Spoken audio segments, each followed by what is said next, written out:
Three 5-year-old girls just crashed their billionaire father's blind date, and they're not leaving until the woman agrees to become their new mom. Tonight in Manhattan, Adrian Vale was supposed to meet someone who could finally end 6 years of loneliness. Instead, his triplet daughters snuck out, found the woman first, and are currently interviewing her like tiny CEOs at a luxury cafe. The kicker? She hasn't run away yet. If you want to see how a disastrous blind date turned into the love story a broken family desperately needed, stay until the end. Hit that like button and comment what city you're watching from. I want to see how far this story travels. The emergency alert hit Adrian Vale's phone at exactly 6:47 p.m., 13 minutes before he was supposed to walk into the Rosewood Cafe and meet a woman whose face he'd only seen in one carefully chosen photograph. Server crash. Total system failure. Get here now. He stood in his office on the 63rd floor of Vale Technologies, staring at those words while his reflection stared back from the floor-to-ceiling windows. 32 years old, tailored suit that cost more than most people's monthly rent, and absolutely no idea how to cancel a blind date he'd been dreading for 3 weeks. His phone buzzed again. His CTO this time. Adrian, we're losing everything. The backup systems aren't responding. If we don't fix this in the next hour, we're looking at $40 million in damages and a PR nightmare that'll tank our stock price Monday morning. He closed his eyes. Of course this would happen tonight. I'll be there in 10 minutes. He should call her. Natalie Brooks. That was her name. His assistant had set the whole thing up after his triplet daughters staged what they called an intervention 2 months ago, which mostly involved them standing in his bedroom at 6 in the morning holding signs that said, "Daddy needs a girlfriend," in crayon. They were 5 years old. They shouldn't have been worried about whether their father was lonely. But they were right, and that was the worst part. Adrian grabbed his coat and headed for the elevator, already composing the apology text in his head. Something polite, professional. Maybe suggest rescheduling, even though he had no intention of actually following through. He made it to the lobby before he realized he'd left his personal phone on his desk. Damn it! The company phone only had work contacts. He couldn't even cancel properly. By the time he reached Vale Technologies' main server room, it was 7:03 p.m., and Natalie Brooks was definitely sitting alone at a table in the Rosewood Cafe, wondering why the mysterious billionaire tech CEO hadn't shown up. The thought made his stomach hurt, but he pushed it aside. He was good at pushing things aside. "Talk to me," he said, striding into the chaos of flashing monitors and engineers who looked like they'd just watched their careers catch fire. "Complete infrastructure failure," his CTO said, not looking up from her laptop. "Someone deployed an update without proper testing, and it cascaded through every system we have. Customer data is secure, but everything else is just gone. How long to restore from backup?" "That's the problem. The backup system failed 6 hours ago, and nobody noticed." Adrian felt something cold settle in his chest. "You're telling me we have no backup? I'm telling you we have a backup from 3 days ago, which means we lose 3 days of work from 400 employees across 6 active projects." He did the math instantly. Time, money, reputation, investor confidence. All of it circling the drain because someone had gotten sloppy. "Get everyone on it. I don't care if they had plans. I don't care if it's Friday night. We fix this now, or we're explaining to our shareholders why we just became the cautionary tale every tech startup tells their employees." His CTO nodded and started barking orders. Adrian pulled out his company phone to check the time. 7:15 p.m. Natalie Brooks had been waiting for almost half an hour. He should feel worse about it than he did. What Adrian Vale didn't know, couldn't have known, because he'd left his personal phone on his desk, was that at 6:52 p.m., his head of household security had sent him an urgent message. "Sir, the girls are missing." Margaret Chen had worked for Adrian for 4 years, ever since the triplets turned 1, and he'd accepted that he couldn't raise 3 children alone while running a Fortune 500 company. She was 63, had raised 5 kids of her own, and had exactly zero tolerance for nonsense, which made it particularly concerning that she'd somehow lost 3 5-year-olds. "I only looked away for 5 minutes, she said into her phone, pacing the penthouse living room.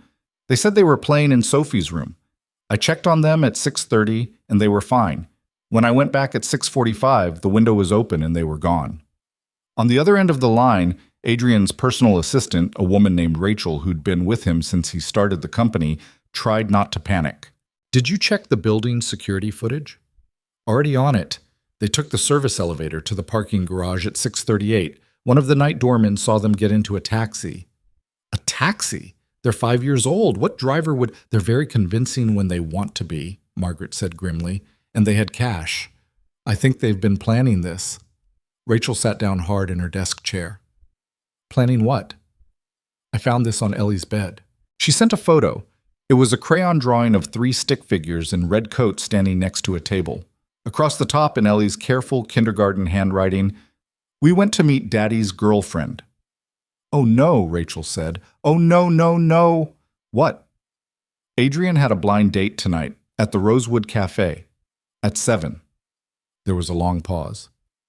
"Those little criminals," Margaret said, but there was reluctant admiration in her voice. "They went to meet her themselves." "Does Adrian know?" "I've been calling his personal phone for 20 minutes. He's not answering." "He's at the office. Server emergency. He took his work phone and left everything else." Margaret swore, which she almost never did. "So Adrian doesn't know he missed the date, doesn't know the girls are missing, and has no idea that his daughters are currently conducting a job interview on his future wife." Yes, that's exactly what's happening. I'll get the car and head to the cafe. You keep trying to reach him." Margaret grabbed her coat and was out the door in 90 seconds. But in the back of her mind, she was thinking about something Ellie had said last week. They'd been sitting at the kitchen table doing homework, well, the kindergarten version of homework, which mostly involved tracing letters and coloring inside the lines. Ellie had looked up suddenly, her little face serious in a way that always meant trouble. "Miss Margaret, do you think Daddy is sad?" "Sad? No, sweetheart. Your daddy loves you very much." "I know he loves us. But do you think he's sad when we're asleep and he thinks nobody's watching?" Margaret had frozen, marker in hand. "Why would you think that, honey?" "Because sometimes I wake up to get water and I see him sitting in the dark looking at pictures on his phone. And he looks like he's going to cry, but then he sees me and smiles really fast and pretends he was just checking emails." Sophie had nodded without looking up from her coloring. "He does that a lot."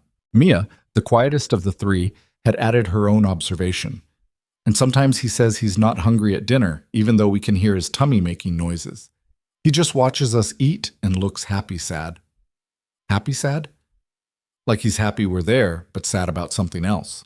Margaret had reported the conversation to Rachel, who'd reported it to Adrian, who dismissed it with the same response he always gave when anyone suggested he might not be handling single parenthood with perfect stoic grace. "The girls are fine. I'm fine. Everyone's fine." Except they weren't fine. And 3 5-year-olds had apparently decided to fix the problem themselves. Oak. At 7:08 p.m., Natalie Brooks sat at a corner table in the Rosewood Café, trying to decide how long you were supposed to wait before accepting you'd been stood up. She'd arrived at 6:45, 15 minutes early, because her mother had raised her to be punctual, and her anxiety had raised her to be early for everything just in case. The hostess had seated her at a table with a view of the door, which meant she'd watched every single person who walked in for the past 23 minutes, and none of them had been Adrian Vale. Not that she'd know for sure. His assistant had sent exactly one photo, a professional headshot that looked like it belonged on a corporate website. Dark hair, sharp jaw, eyes that seemed to look through the camera rather than at it. Handsome in that intimidating way successful men often were. The kind of man who definitely didn't go on blind dates set up by his assistant because his children were worried about him. Rachel had explained the situation when she called to arrange everything. "Mr. Vale is extremely busy, but his daughters have become quite insistent that he meet someone. They're very concerned about his social life." His daughters? Triplets, 5 years old. Honestly, they're the ones who really pushed for this. He's been alone for a long time. That should have been a red flag. Widower with 3 young children and no time for dating? But Rachel had been so earnest, and Natalie's best friend had been so enthusiastic when she told her about it. "A billionaire, Nat. An actual billionaire. Do you know how many of my Hinge dates have been unemployed guys who still live with their parents?" "That happened twice, Jess. Twice too many. Go on the date. What's the worst that could happen?" Well, apparently the worst was sitting alone at an expensive cafe while well-dressed couples shot her sympathetic looks, and the waitress came by for the 3rd time to ask if she wanted to order anything yet. "Just water is fine," Natalie said, trying to smile like her Friday night wasn't currently circling the drain. I'm still waiting for someone. The waitress, young, blonde, with the kind of effortless beauty that made Natalie feel like she'd shown up underdressed, gave her a look that said she knew exactly what was happening. Of course. Let me know if you need anything. Natalie checked her phone. 7:12 p.m. She'd give him until 7:30. That seemed reasonable. Maybe he was stuck in traffic. Maybe there was an emergency. Maybe... Excuse me, are you Natalie? She looked up, hope flaring for half a second before she realized the voice belonged to a child. 3 children, actually. 3 identical little girls in matching red wool coats stood next to her table, looking at her with the kind of intense focus usually reserved for scientists examining a particularly interesting specimen. Natalie said. Yes? The girl in the middle, or maybe she was on the left, it was hard to tell, stepped forward with the confidence of someone who'd never been told she couldn't walk up to strangers in restaurants. We're Ellie, Sophie, and Mia. We're here about the daddy situation. Natalie blinked. The... what? Our daddy? The second girl clarified. Adrian Vale. You're supposed to marry him, but he's probably stuck at work because he's always stuck at work, so we came instead. The third girl nodded seriously. We did research. You're a graphic designer, you like old movies, and you have a dog named Hemingway. We think you'll be good for him. Natalie's brain was trying to process several things at once, and failing at all of them. These were Adrian Vale's daughters, the triplets, who were supposed to be at home with a babysitter. They'd somehow gotten to the Rosewood Café by themselves, and they were currently conducting what appeared to be a job interview for the position of Daddy's wife. Where's your... Does anyone know you're here? She managed. Ellie, at least, Natalie thought it was Ellie, waved a hand dismissively. Miss Margaret probably figured it out by now, but we had to come because Daddy always messes this stuff up. He cancels dates, Sophie added, sliding into the chair across from Natalie without being invited. A lot. Mia climbed into the seat next to her sister. 16 times this year. You've been counting. We keep a chart, Ellie said, taking the third chair. With stickers. Red for canceled, green for actually went, yellow for forgot completely. There are a lot of red stickers, Sophie said solemnly. Natalie realized she was having a conversation with 3 5-year-olds about their father's dating habits, while said father was almost half an hour late to meet her, and somehow this had become the most surreal moment of a week that had already included her boss rejecting her portfolio redesign and her apartment building announcing a 15% rent increase. Look, she started, then stopped because she had no idea how to finish that sentence. The waitress appeared again, but this time she was trying not to laugh. Ladies, she said to the triplets, can I get you anything? 3 hot chocolates, please, Ellie said, with extra marshmallows. We're having a business meeting. Of course you are.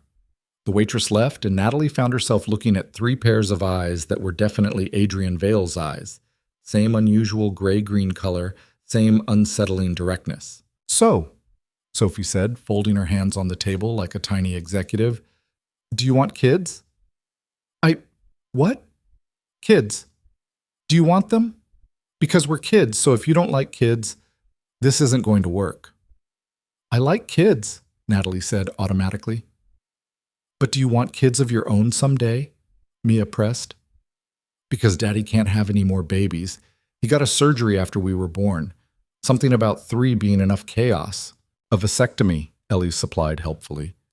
We heard him tell Miss Margaret. Natalie felt her face getting hot. That's very personal information. We know, but we figured you should know before you get too invested. We're trying to be transparent, Sophie said. That's what they say in Daddy's business meetings. Transparency builds trust. Do you guys listen to a lot of your dad's business meetings? We're very quiet, Mia said. People forget we're there. The hot chocolates arrived, and Natalie watched 3 5-year-olds professionally thank the waitress before turning back to their interrogation. What do you know about our daddy? Ellie asked, taking a sip of her drink. Honestly, not much. His assistant set this up.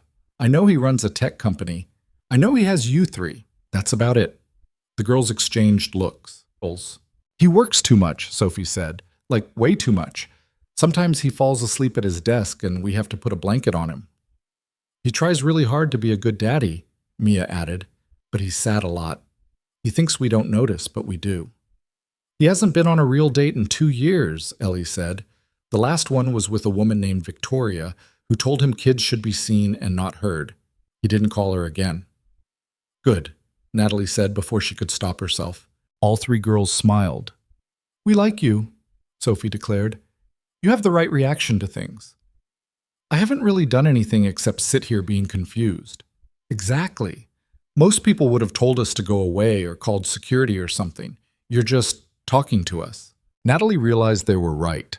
She should probably be more concerned about 3 unaccompanied minors who'd shown up to her failed blind date. But there was something about them. The way they leaned into each other, the way they clearly operated as a unit, the fierce love for their father that came through every word they said. Can I ask you something? She said. Sure, Ellie said. Why are you doing this? Really? The girls went quiet. For the first time since they'd sat down, they looked like the 5-year-olds they actually were, instead of tiny adults playing dress-up. Because he cries sometimes, Mia said softly. Late at night when he thinks we're asleep. We can hear him in his room. And he doesn't eat enough, Sophie added. He makes us dinner and then just drinks coffee and says he already ate.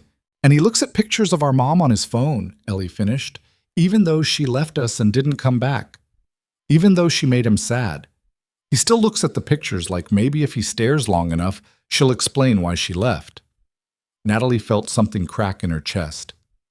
We just want him to be happy, Mia whispered, like really happy, not pretend happy. And we thought maybe if we helped him find someone, he'd stop being so lonely all the time, Sophie said. Ellie looked straight at Natalie. We know you don't know him yet, and maybe this is weird and you're going to leave and never come back. But if you give him a chance, he's actually really great. He makes the best pancakes. He does all the voices when he reads bedtime stories. He never gets mad when we wake him up with nightmares. He's just scared. Scared of what? Of being left again, the 3 girls said in unison. Before Natalie could respond, the door to the cafe burst open and a woman in her 60s rushed in, looking absolutely frantic. There you are, Margaret Chen descended on the table like a very polite hurricane. Do you have any idea how worried I was? You can't just leave the house. You can't get in taxis by yourselves. You're 5 years old. We're 5.5, Ellie corrected. That doesn't make it better. Margaret looked at Natalie. I am so sorry. You must be Natalie. I'm Margaret, the girl's nanny. This is absolutely unacceptable behavior, and they're going to be grounded until college. We're meeting our future mom, Sophie protested. That's not grounding worthy. You snuck out of the house and got in a taxi with a stranger. He wasn't a stranger. His name was Robert, and he has 2 grandkids, and he thought we were very polite. Margaret looked like she was aging in real time. You're lucky I don't tell your father about this. You have to tell Daddy, Mia said, because otherwise he won't know Natalie is still here, and then he'll feel bad forever. He's at the office, Margaret said. Server emergency. He doesn't even know he missed the date. Then we have to tell him to come here, Ellie said. Absolutely not. We're going home and you 3 are going straight to bed. Natalie surprised herself by speaking up. Wait. Everyone looked at her. If he doesn't know he missed the date, and he's going to feel terrible when he finds out, maybe you should tell him, so he can apologize himself instead of hearing it secondhand? Margaret studied her for a long moment. You're being very gracious about this. Well, Natalie said, glancing at the triplets, I've had good company. The girls beamed. Margaret sighed in defeat and pulled out her phone. Fine, but you 3 are still in massive trouble. She stepped away to make the call, and Natalie looked at Ellie, Sophie, and Mia. You know this is completely crazy, right? Yes, they said together. And you know your dad is probably going to ground you until you're 18? Probably, Ellie agreed cheerfully. And you know there's no guarantee this is going to work? I might meet him, and we might not even like each other? The girls looked at each other and smiled. We have a good feeling about this, Sophie said. Across the cafe, Margaret was talking rapidly into her phone, and Natalie could hear the exact moment Adrian Vale learned his daughters had escaped, crashed his blind date, and were currently sitting in a restaurant trying to set him up with a complete stranger. The string of creative cursing was impressive.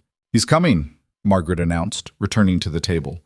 and he's bringing the full force of his panic and humiliation with him. Fair warning, he might try to apologize so hard he hurts himself. We should order dessert, Mia suggested, so he has time to get here. We should go home, Margaret countered. But then Natalie will leave and Daddy will miss her again. Natalie found herself saying, I can wait a little longer. She wasn't sure why. This whole situation was absurd. She should leave, unmatched with whatever dating app Rachel had probably found her on, and spend the rest of her Friday night watching Netflix with Hemingway like she'd originally planned.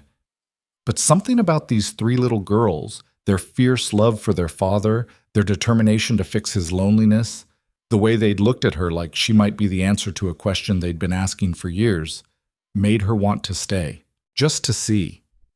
Just to know what kind of man inspired this much loyalty from three 5-year-olds who could apparently plan covert operations like tiny Special Forces operatives. Chocolate cake, she told the waitress. 4 slices. The girls cheered. Margaret looked heavenward like she was praying for patience. And somewhere across the city, Adrian Vale was in a taxi losing his mind. Adrian made it from Vale Technologies to the Rosewood Café in 14 minutes, which had to be some kind of land speed record for Manhattan on a Friday night. He'd left his CTO in charge of the server crisis with instructions to call him if anything exploded, grabbed his personal phone from his desk, where he'd found 17 missed calls from Margaret and 6 increasingly frantic texts from Rachel, and run. The elevator had taken too long. The taxi had hit every red light. His brain had been moving too fast to form coherent thoughts beyond, oh God, oh God, oh God. His daughters had escaped. His daughters had gone to meet his blind date without him.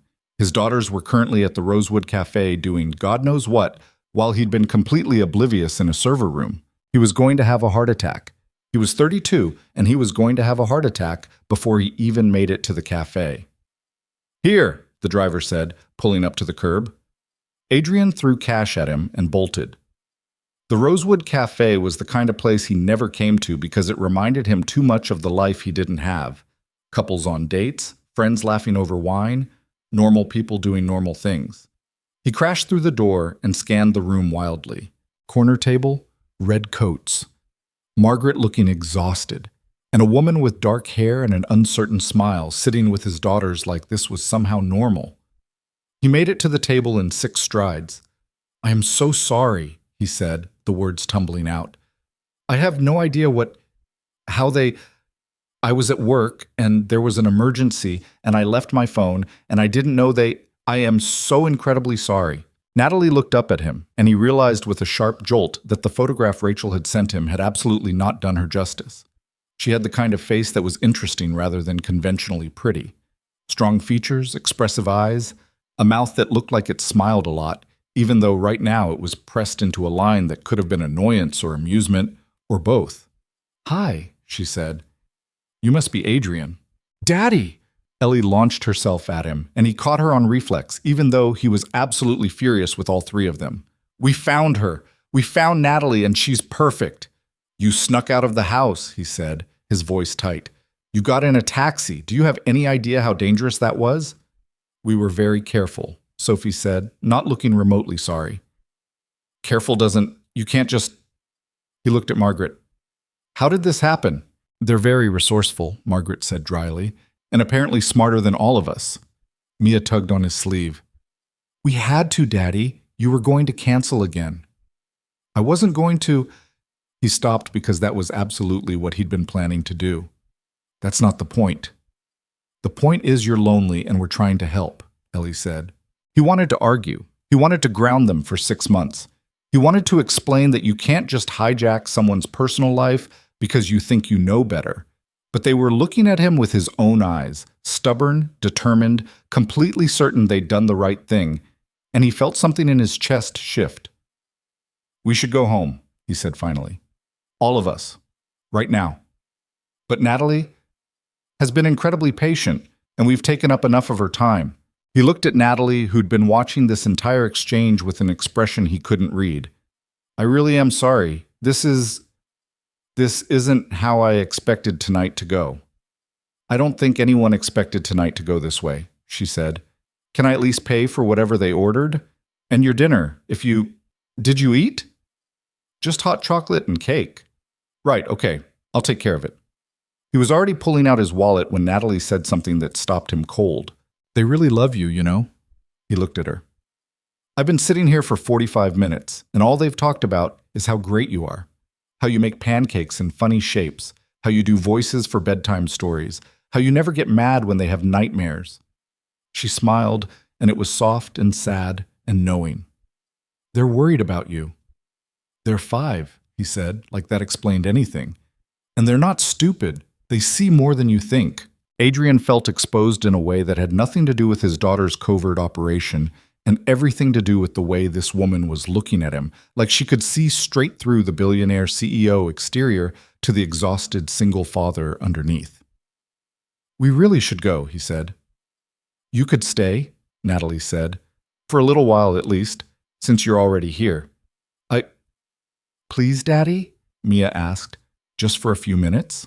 He looked at his daughter's hopeful faces, at Margaret's carefully neutral expression that somehow conveyed she thought he should absolutely stay, at Natalie Brooks, who by all rights should have left an hour ago but was still here, still waiting, still willing to give him a chance he definitely didn't deserve. 10 minutes, he said. The girls cheered. He sat down. And for the first time in 6 years, Adrian Vale had absolutely no idea what happened next. 10 minutes turned into 20, then 40, then an hour and a half, and Adrian stopped checking his watch somewhere around the point where Natalie made Sophie laugh so hard that hot chocolate came out of her nose. Oh my God, Natalie said, grabbing napkins while Sophie wheezed with laughter. Are you okay? That was so gross, Ellie said, delighted. Do it again, Mia urged. Absolutely not, Adrian said, but he was fighting a smile.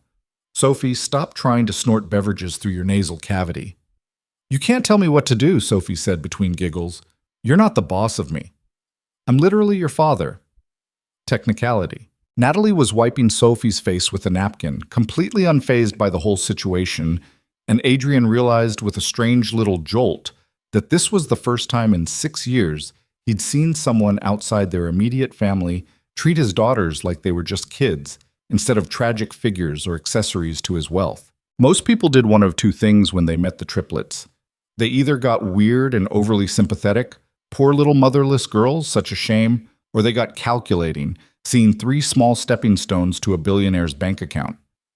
Natalie was doing neither. She was just sitting there making jokes about her own disastrous attempts at cooking, asking them about their favorite subjects in kindergarten, listening like their answers actually mattered. So you're telling me, she said to Ellie, that you can't have peanut butter at school because another kid is allergic, but you can have sunflower seed butter which tastes exactly the same. It does not taste the same, Ellie said with the gravity of someone discussing international trade agreements. Sunflower seed butter tastes like sadness. Tastes like what now? Sadness, and also kind of like dirt. Have you eaten dirt? Adrian asked. Only once. Sophie dared me. I paid you $3, Sophie said. That's a business transaction, not a dare. Natalie laughed, and it was the kind of laugh that started in her chest and took over her whole face, completely unself-conscious. Adrian found himself staring at her, which was ridiculous because he'd known her for less than 2 hours, and most of that time had been spent apologizing for his daughter's criminal behavior. You okay? Margaret asked quietly. She'd moved to the next table to give them space, but was watching the whole thing with the expression of someone who'd seen a lot in her 63 years and was now seeing something new. I have no idea, Adrian admitted. She's good with them. I noticed. And she hasn't run away screaming, which is more than I can say for the last 3 women Rachel set you up with. Those were different situations. One of them left in the middle of appetizers because Mia asked if she had a boyfriend, and she said children shouldn't ask personal questions. Mia was 3. Exactly my point. At the main table, Natalie was now explaining her job to 3 5-year-olds who probably understood about 30% of what graphic design actually meant, but were nodding along like she was presenting groundbreaking research. So basically, she said, companies hire me to make things look good. Logos, websites, advertisements. Like if you wanted to open a lemonade stand and needed a sign, you'd hire a graphic designer to make it look professional. We had a lemonade stand last summer, Sophie said. We made $47. That's impressive. Daddy bought $35 worth of lemonade himself, Ellie added. So really, we only made $12 from other people. Adrian felt his face get warm. You needed working capital. We needed a better location, Mia said. Our building's lobby doesn't get enough foot traffic. You're 5, he reminded them. You shouldn't know what foot traffic means. We watch your business meetings, all 3 said in unison. Natalie's smile went crooked like she was trying not to laugh at him, and Adrian realized he was in serious trouble here. Not the kind of trouble that came from server crashes or hostile board members. The kind that came from sitting in a cafe with a woman who made his daughters laugh and looked at him like he was a person instead of a portfolio. His phone buzzed. His CTO. Crisis averted? Backup restored? Only lost 2 hours instead of 3 days. You're a miracle worker. He should feel relieved. Instead, he felt the familiar weight settling back onto his shoulders. The reminder that this wasn't his real life. His real life was board meetings and investor calls and making sure Vail Technologies didn't become another cautionary tale about companies that grew too fast and collapsed under their own ambition. This moment in a cafe with his daughters, and a woman who'd somehow not fled into the night, was an interruption. A pleasant one, maybe, but temporary. I should get them home, he said, standing up. It's almost 9 and they have ballet in the morning. We hate ballet, Sophie said. You begged me to sign you up for ballet. That was before we knew it was boring. You've been going for 3 weeks. 3 very boring weeks. Natalie stood too, gathering her coat. Well, this was definitely the strangest blind date I've ever had. I'm sorry again, for all of it. Stop apologizing, I had fun. She said it simply, like it was just a fact, and Adrian didn't know what to do with that. Women didn't usually have fun on dates with him. They had strategic conversations about their careers and his company and whether they'd be photographed together at charity events. They asked about his net worth in ways they thought were subtle. They looked at his daughters like math problems they hadn't studied for. Natalie had just sat here eating cake and laughing at his kids' terrible jokes, and apparently that qualified as fun. Can Natalie come to our house? Mia asked suddenly. What? No, it's late and… Please, Ellie joined in. Just for a little while? We want to show her our room. Girls, Natalie has her own plans, and I don't, actually, Natalie said. I mean, I was supposed to go home and watch a movie with my dog, but he'll survive if I'm a little late. Adrian looked at her. You don't have to do that. I know, but they did crash my Friday night and conduct a 90-minute interview. I feel like I should at least see where they live. Make sure they're not making the whole billionaire penthouse thing up. We're not making it up, Sophie said, offended. Prove it. The girls looked at Adrian with identical expressions of pleading desperation. He should say no. He should take his daughters home, ground them until they turned 18, and never speak to Natalie Brooks again because this entire situation was insane, and he didn't do insane. 1 hour, he heard himself say, and then you 3 are going straight to bed. The cheers were probably audible in New Jersey. Margaret gave him a look that said she knew exactly what he was doing and thought he was an idiot. But she didn't argue. She just gathered the girls' coats and followed them outside while Adrian paid the check and tried to figure out when he'd completely lost control of his own life. Natalie waited by the door, hands in her pockets, looking uncertain for the first time all night. You really don't have to come, Adrian said quietly. I know they're persistent, but you can say no. Do you want me to say no? He should. He absolutely should. No, he admitted. Her smile was small and surprised. Okay then. The drive to his building took 12 minutes, which was just enough time for Adrian to realize he was bringing a woman he'd known for less than 3 hours to his home, while his daughters bounced in their car seats, singing a song they'd apparently made up about how Natalie was going to be their new mom. We should establish some ground rules, he said over the singing. Like what? Like this doesn't mean anything. I mean, it means I'm grateful you didn't call the police on my children, but it doesn't mean we're dating or that this is going anywhere or… Adrian, he stopped. I'm just coming to see their room. That's it. You don't have to pre-reject me before we even get to your building. That's not what I was doing. Wasn't it? He didn't have an answer for that. The car pulled up to his building, 63 floors of steel and glass overlooking Central Park. The kind of place that showed up in architecture magazines and inspired envy from people who thought money could buy happiness. Adrian had learned the hard way that it couldn't. The doorman greeted them with professional courtesy, that didn't quite hide his surprise at seeing Adrian with anyone who wasn't a business associate or his children. The elevator ride to the penthouse was silent, except for the girls' excited chatter about which toys they were going to show Natalie first. "Fair warning," Adrian said as he unlocked the door. "It's not as clean as it should be. We had an incident with finger paints last weekend."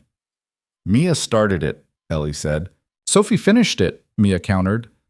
"I was just defending myself," Sophie said. The door opened and Natalie stepped into what had to be 10,000 square feet of carefully designed space that Adrian had spent 6 years trying to make feel like a home instead of a showroom. He watched her take it in.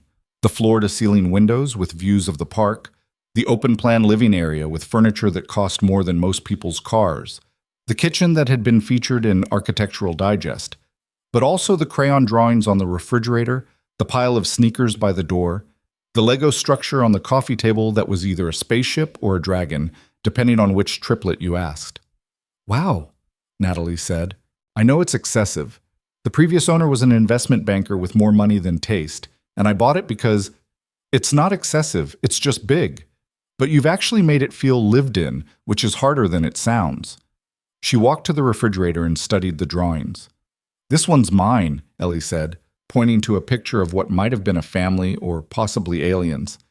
"That's Daddy, and that's me, Sophie, and Mia." "Who's that?" Natalie asked, pointing to a fifth figure drawn in the corner. "That's you," Ellie said matter-of-factly. "I drew it last week. I knew you'd be here eventually." Adrian felt something crack in his chest. "Okay, bedtime," Margaret announced, sweeping in like a benevolent dictator. "You three have had enough excitement for one night." "But we didn't show her our room yet," Sophie protested. "You have exactly 15 minutes. Then teeth, pajamas, bed, no negotiations." The girls grabbed Natalie's hands and dragged her down the hallway, leaving Adrian alone with Margaret. "You're playing with fire," Margaret said quietly. "I know. Those girls are going to get attached. I know. And when this doesn't work out, it's not going to work out," Adrian said. "She's being polite because my daughter's ambushed her. By Monday, she'll have moved on and we'll never hear from her again." "You don't know that. I know that I'm a 32-year-old single father with 3 kids and a company that takes up 90% of my life. I know that the last woman I dated told me I was emotionally unavailable, and she wasn't wrong. I know that Natalie seems nice, but nice doesn't survive reality. And what if you're wrong?" He didn't have an answer for that either. Down the hall, he could hear Natalie laughing at something one of the girls said. It was a good sound, the kind of sound that had been missing from this apartment for 6 years. His phone buzzed again. Rachel this time. "Margaret told me what happened. Are you okay?" Define okay. "Is she still there?" "She's looking at the girls' room." And nothing. "This is insane, Rachel. The whole thing is insane." "Maybe. But you're still there, aren't you? You didn't just drop them off and leave." "I couldn't just..." "You could have. You chose not to.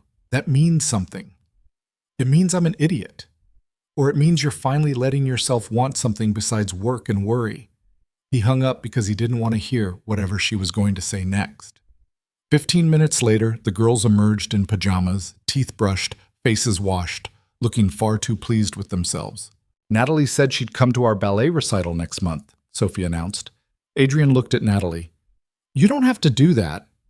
"I want to. I've never been to a children's ballet recital. It sounds terrible in the best way." "It's very terrible," Mia confirmed. "Half the kids just stand there crying." "I can't wait." Margaret herded the girls toward their room, but Ellie turned back at the last second. "Daddy, are you going to walk Natalie out?" "Yes." "Are you going to ask for her phone number?" "Ellie, because if you don't, we're going to be very disappointed in you." "Bed. Now."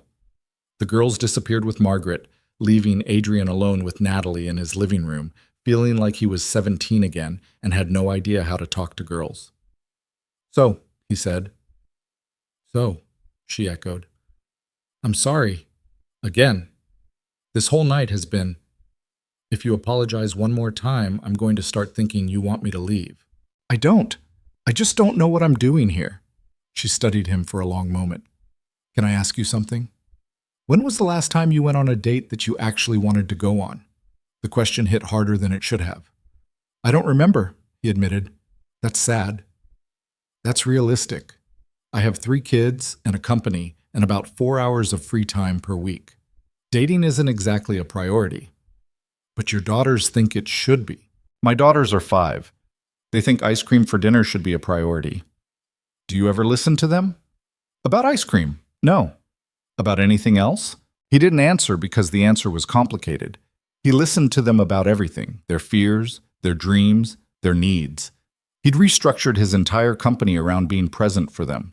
He'd turned down acquisitions and investments and opportunities that would have doubled his net worth because they conflicted with ballet recitals and parent-teacher conferences. But listening to them about his own loneliness, that felt different. That felt like admitting he'd failed at something. They see more than you think, Natalie said gently. I only spent 2 hours with them, and I can see it. They're worried about you. They shouldn't have to worry about me. I'm the parent. Being a parent doesn't mean you're not allowed to be human. She said it like it was simple, like it was just a fact, and Adrian felt something shift in his chest. Can I have your phone number? He asked. She smiled. I thought you'd never ask. They exchanged numbers in his foyer while the city lights glittered through the windows behind them, and Adrian tried to remember the last time something this small had felt this significant. So what happens now? Natalie asked. I have no idea. Want to figure it out together? He should say no. He should thank her for being kind to his daughters and let her walk away before this turned into something he couldn't handle. Yes, he said instead. She kissed him on the cheek, quick, casual, the kind of thing that shouldn't have meant anything but somehow meant everything. Text me, she said, or don't, and I'll send your daughters to come find me again. That's a threat. That's a promise. She left, and Adrian stood in his empty foyer trying to figure out what had just happened to his carefully controlled life. From down the hall, 3 voices started chanting. Daddy has a girlfriend! Daddy has a girlfriend! I do not have a girlfriend, he called back. You have her phone number. That's not the same thing. It's the same thing. He walked to their room and found all 3 of them in Ellie's bed, supposedly asleep but clearly wide awake and eavesdropping. You're supposed to be sleeping, he said. We're too excited to sleep, Sophie said. Well, get unexcited. Nothing is happening. She was nice to you, and I said thank you. That's it. You're going to see her again, Mia said with absolute certainty. How do you know? Because you smiled. I smile all the time. Not like that. That was a real smile, not a pretend one. Adrian sat on the edge of the bed, and all 3 girls immediately curled into him like puppies. I need you to understand something, he said quietly. Even if I do see her again, it doesn't mean anything is going to happen.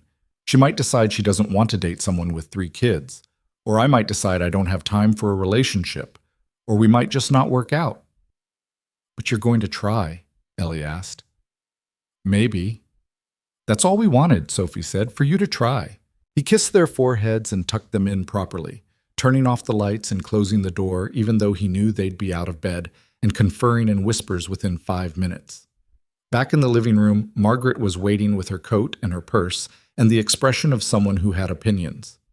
Don't, Adrian said. I didn't say anything. You're thinking very loudly.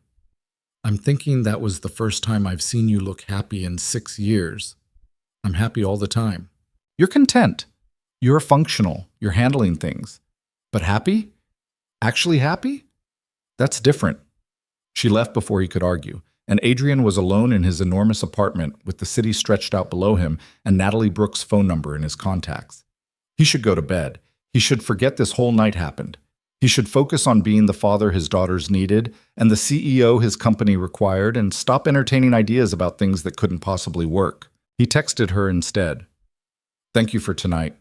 I'm sorry seems inadequate, but I genuinely don't know what else to say. Her response came 30 seconds later. How about, would you like to have dinner sometime? That seems like a good place to start. He stared at the message for a full minute. Then he typed, would you like to have dinner sometime? Yes, but fair warning, if you cancel, I'm sending the girls after you. Noted. Also, I want to meet this dog you keep mentioning.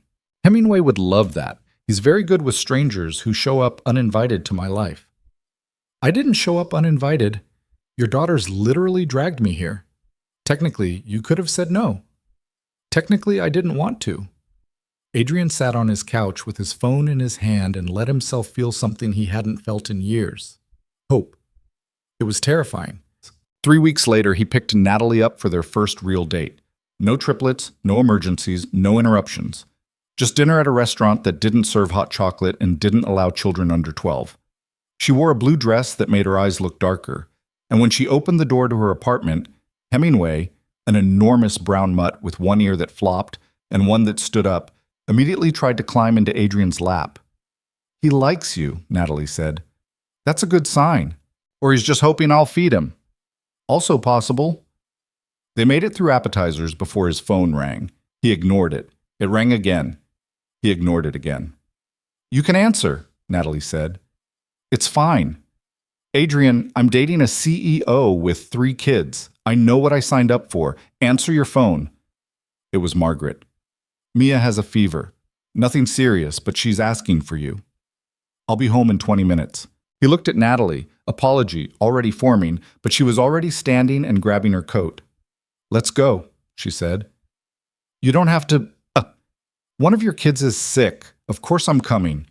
They showed up at the penthouse to find Mia curled on the couch with a temperature of 101 and a miserable expression that made Adrian's chest hurt. "Hey, baby," he said, sitting next to her. "How are you feeling?" "Like I swallowed fire," Mia said dramatically. "That's called a sore throat. It's the worst thing that's ever happened to me." Natalie appeared with a cold washcloth and pressed it gently to Mia's forehead. "Have you tried ginger ale?" "What's ginger ale?" "It's basically magic. Your dad should have some." She was right. Adrian kept it stocked for exactly this purpose, and within 15 minutes Mia was sipping ginger ale and watching a movie while Natalie sat on the floor next to the couch, keeping up a running commentary that made even sick, miserable Mia smile. Ellie and Sophie wandered out in their pajamas, supposedly to check on their sister, but really to investigate why Natalie was there. "Did you have a date?" Sophie asked. "We were having dinner," Adrian said. "But you left to come home?" "Your sister needed me." "And Natalie came too?" "Apparently." The girls looked at each other with expressions that said this was even better than they'd hoped. By 11 p.m., Mia had fallen asleep on the couch. Ellie and Sophie had been relocated to their beds, and Adrian found Natalie in the kitchen making tea like she'd lived there for years instead of hours. "You don't have to stay," he said. "I know. Our first date was a disaster. Technically, our first date was at the Rosewood Café, and that was also a disaster. I think we're establishing a pattern. A bad pattern, or just our pattern." She handed him tea and leaned against the counter, and Adrian realized that somewhere between the cafe and tonight, between his daughter's intervention and Mia's fever, something had shifted. This wasn't just someone being polite anymore. This was someone choosing to be here. "Why are you doing this?" he asked. "What do you mean?" "This. All of it. You could be dating someone normal, someone without 3 kids and a schedule that doesn't allow for spontaneity and..." "Adrian." He stopped. "I like you," she said simply. "I like your kids. I like that you left a nice dinner to come home because Mia had a fever. I like that you keep ginger ale stocked even though you probably never drink it yourself. I like that you're a disaster at dating, but you're trying anyway. I'm terrible at this. So am I. My last boyfriend proposed to me and I said no because I realized I didn't actually like him that much. I just liked the idea of being engaged. What happened? He took it badly, told everyone I was cold and unfeeling and couldn't commit. Which maybe was true, I don't know. But I knew marrying him would have been settling, and I'd rather be alone than settled. And now? Now I'm sitting in a billionaire's kitchen at 11 p.m. drinking tea while his daughter sleeps off a fever in the next room. And somehow this feels less like settling and more like finding something I didn't know I was looking for. Adrian kissed her then, in his kitchen with cold tea going lukewarm on the counter, and his daughter asleep 20 feet away and the city quiet outside the windows. It wasn't perfect. Nothing about his life was perfect. But it felt real in a way nothing had felt real in years. And when Natalie kissed him back, he let himself believe that maybe his daughters had been right all along. Maybe he had been lonely. And maybe, just maybe, he didn't have to be anymore. The kissing didn't fix anything, which was probably the first honest thing that had happened between them. Natalie left around midnight, and Adrian spent the next hour checking on Mia every 15 minutes until Margaret physically removed him from the room and told him to go to bed before he gave himself an anxiety attack. "She has a fever, not the plague," Margaret said. "I've raised 5 children. I think I can handle one sick kindergartner." "I know, You just need to stop catastrophizing every minor illness like it's going to end in tragedy." He wanted to argue, but she was right. Ever since the triplets were born, every fever felt like a potential disaster. Every cough sent him spiraling.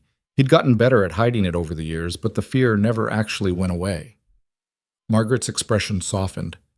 "She's going to be fine. They're always fine. You know that." "Logically, yes. But emotionally, you are still the guy who brought 3 premature babies home from the hospital by himself and spent 6 months convinced they'd stop breathing if you looked away for 30 seconds. They were small. They were fighters, just like their dad." She left him standing in the hallway, and Adrian made it to his bedroom before pulling out his phone. Natalie had texted, "Made it home. Hemingway wants to know if Mia is okay." "Just Hemingway? Fine. I also want to know if Mia is okay." "She's sleeping. Fever's down to 100. Margaret says I'm overreacting." "Are you?" "Probably." "That's very dad of you." He smiled despite himself. "Is that a compliment?" "It's an observation. You care a lot. That's not a bad thing." "Feels bad sometimes." "Yeah, I get that." He stared at those 3 words for longer than he should have. She got it. She didn't try to fix it or minimize it or tell him he was being irrational. She just got it. "Thank you for tonight," he typed, "for staying, for not running away when I completely destroyed our date." "You didn't destroy it. You just redirected it. Besides, I got to see you in crisis mode. Very informative." "Informative how?" "You make tea when you're stressed. You check on your kids compulsively. You apologize too much. And you kiss like you're afraid I'm going to disappear if you do it wrong." Adrian felt his face get hot even though he was alone in his bedroom. "I don't It's okay. I liked it anyway." He fell asleep with his phone still in his hand, which was objectively pathetic for a 32-year-old billionaire CEO, but he was starting to think maybe pathetic wasn't the worst thing he could be. 2 days later, Natalie showed up at the penthouse with homemade chicken soup and a children's book about a dog who learned to fly. "Mia's better," Adrian said, opening the door. "She went back to school today." "I know. You texted me hourly updates. I brought this for next time." "Next time?" "Kids get sick. I figured I'd stock your arsenal." She walked past him like she'd been there 100 times instead of twice, found Mia on the couch watching cartoons, and sat down next to her. "I heard you were sick," Natalie said. "I had a fever," Mia said importantly. "It was 101. "That's pretty impressive." "Daddy said it wasn't that high, but I think he was lying to make me feel better. Dads do that sometimes." "Do you have a dad?" Natalie's expression flickered, just for a second, but Adrian caught it. "I did. He died when I was 12. "Oh." Mia processed this information with the seriousness of someone who understood that death was permanent even if she didn't fully grasp what it meant. "That's sad." "Yeah, it was." "Do you miss him?" "Every day. Daddy says our mom left because she didn't want to be a mom anymore. Is that the same as dying?" Adrian's stomach dropped. He'd told the girls the truth, age-appropriate version, carefully edited, but hearing Mia say it out loud to someone who barely knew them made him want to crawl out of his skin. Natalie didn't flinch. "No," she said gently, "it's different. When someone dies, they don't get a choice. When someone leaves, they do. And I think the leaving kind hurts more because you wonder if you could have done something to make them stay." "I was only a baby," Mia said. "I couldn't do anything." Exactly, which means it wasn't your fault. It was her choice, and she made a bad one." Mia leaned against Natalie's shoulder, and Adrian felt something crack in his chest all over again. "I brought soup," Natalie said, changing the subject with the kind of grace Adrian couldn't have managed. "Want to help me heat it up?" They disappeared into the kitchen, and Adrian stood in his living room trying to figure out how Natalie had just handled in 3 minutes what he'd been struggling with for 6 years. Ellie appeared from nowhere, which was her specialty. "She's good at the sad stuff," Ellie observed. "Yeah, she is." Are you going to marry her? Ellie, I've known her for 2 weeks. So? You knew Mom for 6 months and you married her. That was different. Why? Because I was 25 and stupid and thought I had everything figured out. And now? Now I know I don't have anything figured out. Ellie considered this. I think that's better. Miss Margaret says people who think they know everything are usually wrong about most things. Miss Margaret is very wise. She also says you're emotionally constipated, but I don't know what that means. Adrian choked on nothing. She said what? Emotionally constipated. She was talking to Rachel on the phone. Is that bad? It's complicated. And you shouldn't have been eavesdropping. I wasn't eavesdropping. I was sitting right there. They were just ignoring me. From the kitchen, he could hear Natalie and Mia laughing about something, and Sophie's voice joining in because she had a radar for wherever fun was happening. Do you like her? Ellie asked. Yes. Like her? Or like friend like her? When did you become a relationship expert? Kindergarten is very dramatic. There are a lot of relationships. You're 5. Almost 6. And you didn't answer the question.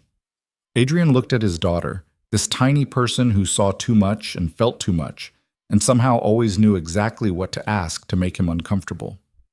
I like her, he admitted, but that doesn't mean anything's going to happen. Adult relationships are complicated. They don't have to be. You like her, she likes you, we like her, Hemingway probably likes us. What's complicated? Everything else. That's a dad answer, not a real answer.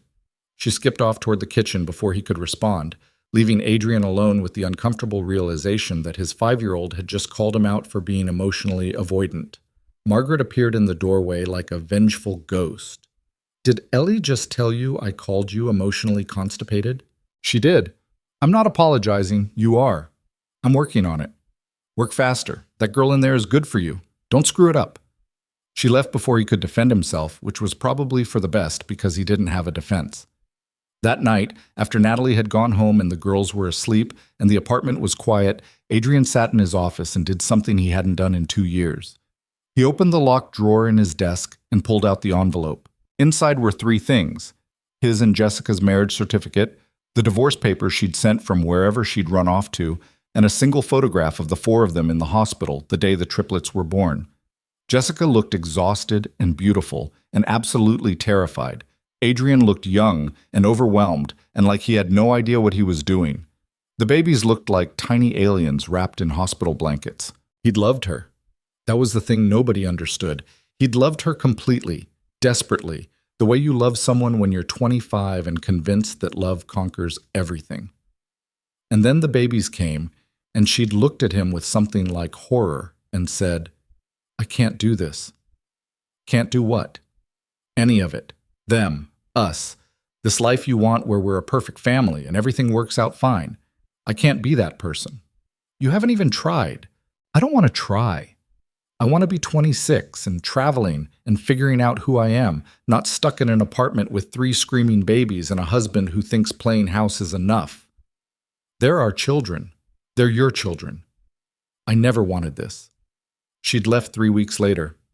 Signed the divorce papers from Paris.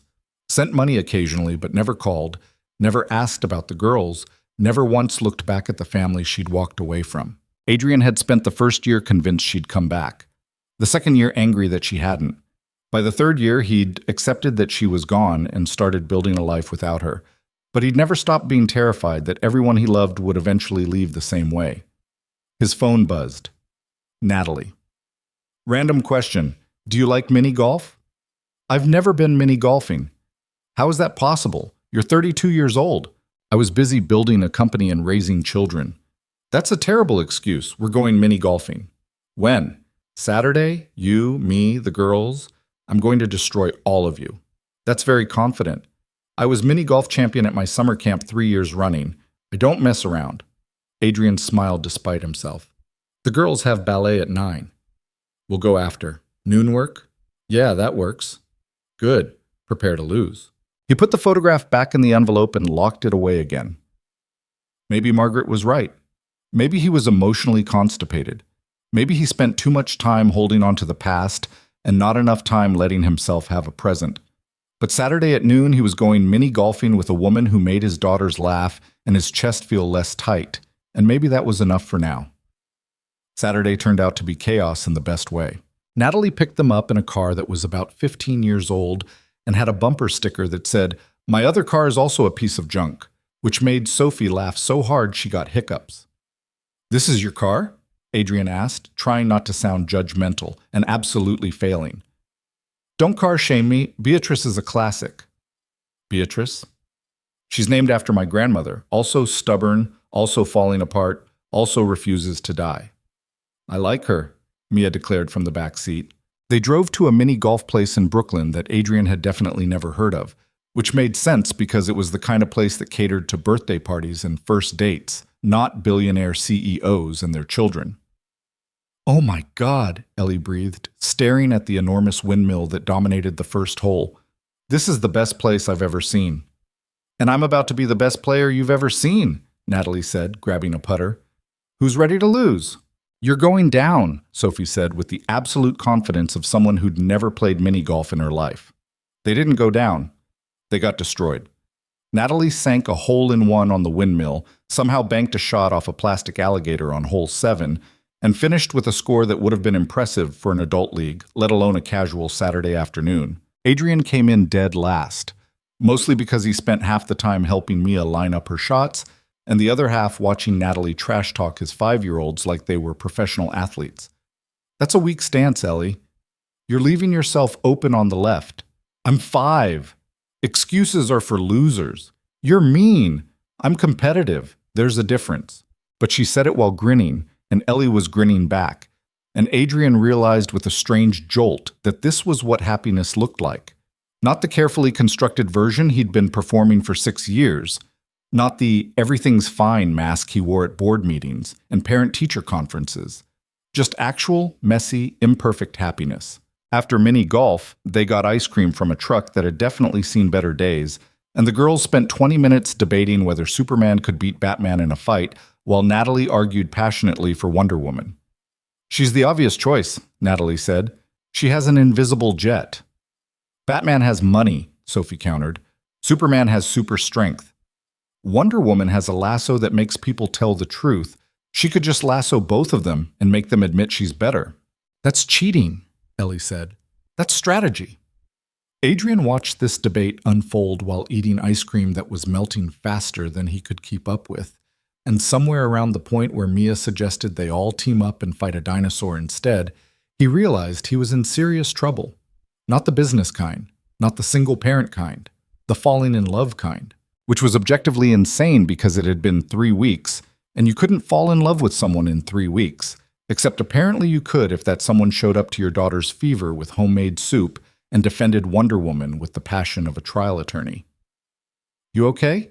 Natalie asked quietly while the girls debated dinosaur fighting tactics. "Yeah, just thinking." "About?" "How I haven't done this in a long time." "Done what?" "Just existed. Without worrying about the next crisis or the next board meeting or whether I'm screwing up my kids. Just being here." "Is it awful?" "No, it's kind of great, actually." She smiled and stole a bite of his ice cream, and Adrian let her because apparently he was the kind of person who shared ice cream now. They dropped Natalie off at her apartment around 6, and the girls made her promise to come to their ballet recital, which was still 3 weeks away, but they were already anxious about it. "I'll be there," Natalie said. "Front row. I'll bring signs." "What kind of signs?" Mia asked suspiciously. "Embarrassing ones, with your faces on them." "I take it back. Don't come." "Too late. I'm committed now." She kissed Adrian on the cheek, casual, easy, like they'd been doing this for years instead of weeks, and disappeared into her building while the girls made kissing noises from the back seat. "That's enough," Adrian said. "Daddy has a girlfriend," they sang. "I'm going to trade you all in for quieter children." "You can't trade us. We're limited edition." He couldn't argue with that. The next 2 weeks fell into a pattern that felt dangerously close to normal. Natalie came over for dinner twice. Adrian took her to an actual restaurant once, where they made it through dessert before Ellie called because she'd had a nightmare and needed him to come home. Natalie came with him, read Ellie a story about a brave mouse, and stayed until all 3 girls were asleep. "You don't have to keep doing this," Adrian said as they stood in his kitchen at 11 p.m. for what felt like the 100th time. Doing what? Accommodating the chaos. I know this isn't what you signed up for. Adrian, I literally crashed your blind date because your daughters hunted me down. Chaos is exactly what I signed up for. But you could be dating someone normal, someone who has time for you, someone whose entire life doesn't revolve around 3 kindergartners and a company that's constantly on fire. She put down her tea and looked at him. Do you want me to leave? No. Do you want to stop seeing me? No. Then stop trying to talk me out of this. If I wanted normal, I'd be on a dating app swiping through guys who list adventure as a personality trait. I'm here because I want to be here. Why? Because you're a good dad. Because your kids are funny and smart and a little bit feral. Because you make me tea without asking if I want any. Because you're terrible at mini golf, but you still played. Because you're scared of getting hurt again, and you're doing it anyway. She kissed him, and Adrian kissed her back. And somewhere in the back of his mind, he thought that maybe Margaret and Rachel and his 5-year-old daughters had been right all along. Maybe he had been lonely. Maybe he didn't have to be anymore. The ballet recital was exactly as terrible as promised. Half the kids forgot their choreography. One burst into tears and ran off stage. Another waved at her parents for the entire 3-minute performance instead of actually dancing. Ellie, Sophie, and Mia were somewhere in the middle. Not great, not terrible. Just 3 small girls in pink tutus trying their best. Adrian watched from the audience with his phone out, recording every second, and tried not to think about all the recitals Jessica had missed, all the moments she'd chosen not to be part of. Natalie sat next to him with a sign that said, Vale Triplets, Best Dancers or Best Dancers, and cheered louder than anyone when the girls took their bow.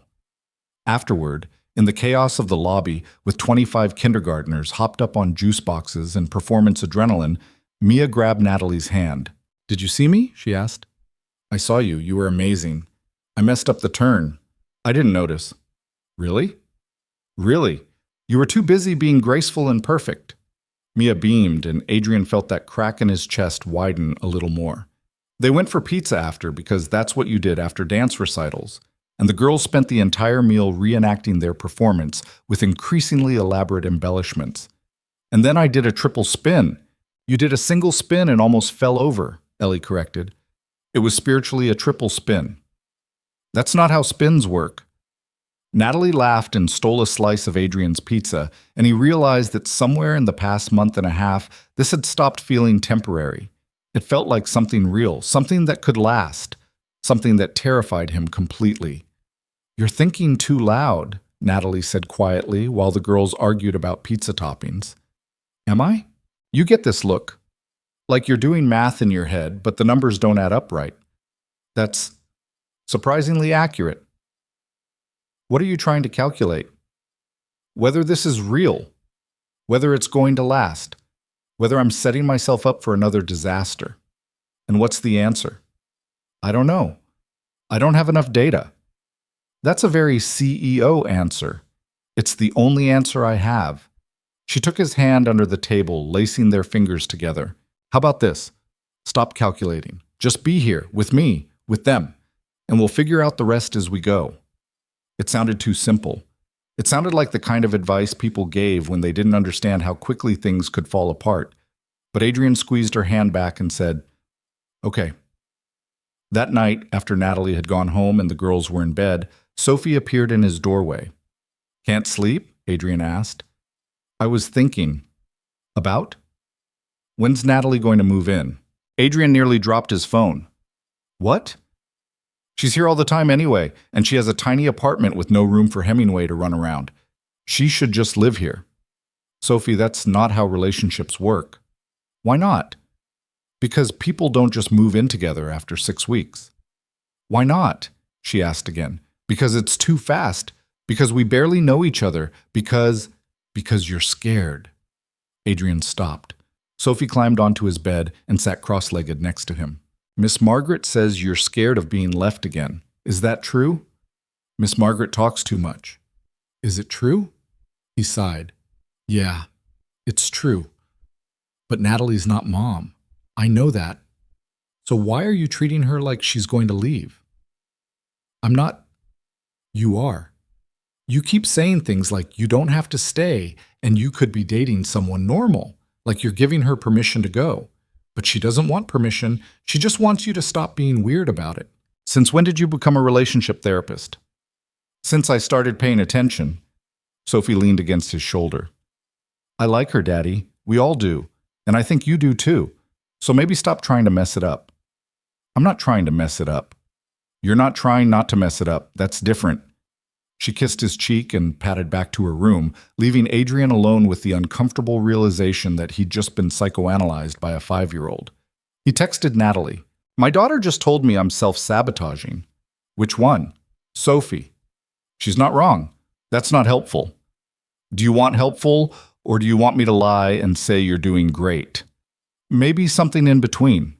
Okay, here's in between. You're scared, and that's understandable. But you're also using it as an excuse to keep me at arm's length, and I'm getting tired of being held at arm's length when what I want is to be closer. Adrian stared at his phone for a long time. How much closer? As close as you'll let me. I don't know if I know how to do that. Then learn. I'll wait. He fell asleep with his phone on his chest and woke up to a text from her that just said, Good morning, stop overthinking, I'm still here.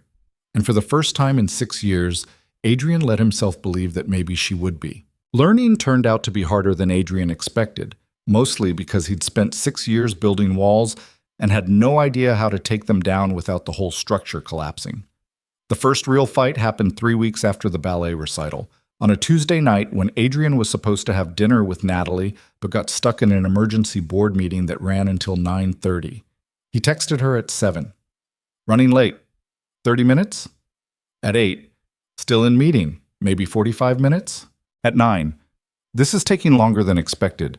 Can we reschedule? She didn't respond. By the time he made it out of the building, it was almost 10, and he had 17 missed calls. None of them from Natalie. All of them from Margaret. Where are you? She demanded when he finally called back. Leaving the office. What's wrong? Are the girls okay? The girls are fine. They're asleep. I'm talking about Natalie, who showed up here at 7 with groceries and a plan to cook you dinner and has been sitting in your kitchen for the past 3 hours waiting for you to come home. Adrian's stomach dropped. She's there? She was there. She left 20 minutes ago. And before you ask, no, she wasn't crying, but she looked like she wanted to throw something. I texted her that I was running late. You texted her that you were rescheduling after she'd already bought groceries and driven across the city and let herself into your apartment with the key you gave her. That's not running late, Adrian. That's standing someone up. I didn't stand her up. I had a meeting. You always have a meeting. That's the problem. She hung up before he could argue, and Adrian stood on the sidewalk in front of his building trying to figure out how he'd managed to screw this up so badly. He called Natalie. It went to voicemail. He texted, I'm sorry. I didn't know you were planning to come over. The meeting ran long, and I lost track of time. Nothing. Please call me back. Still nothing. He made it home to find the kitchen spotless except for a grocery bag on the counter with ingredients for what looked like it was supposed to be pasta carbonara, his favorite. There was a note on top in Natalie's handwriting. Figured you'd be hungry after work. Guess not. N. He called her again. Voicemail again.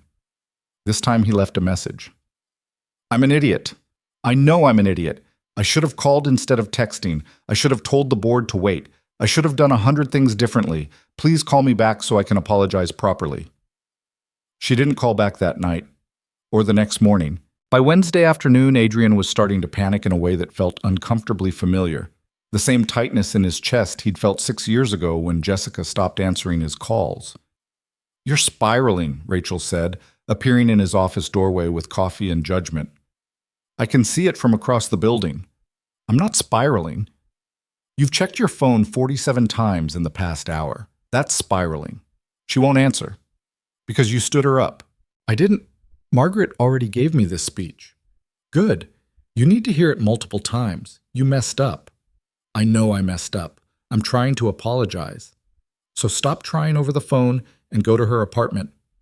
What if she doesn't want to see me? Then she'll tell you to leave and you'll leave, but at least you'll have tried. Adrian looked at his calendar.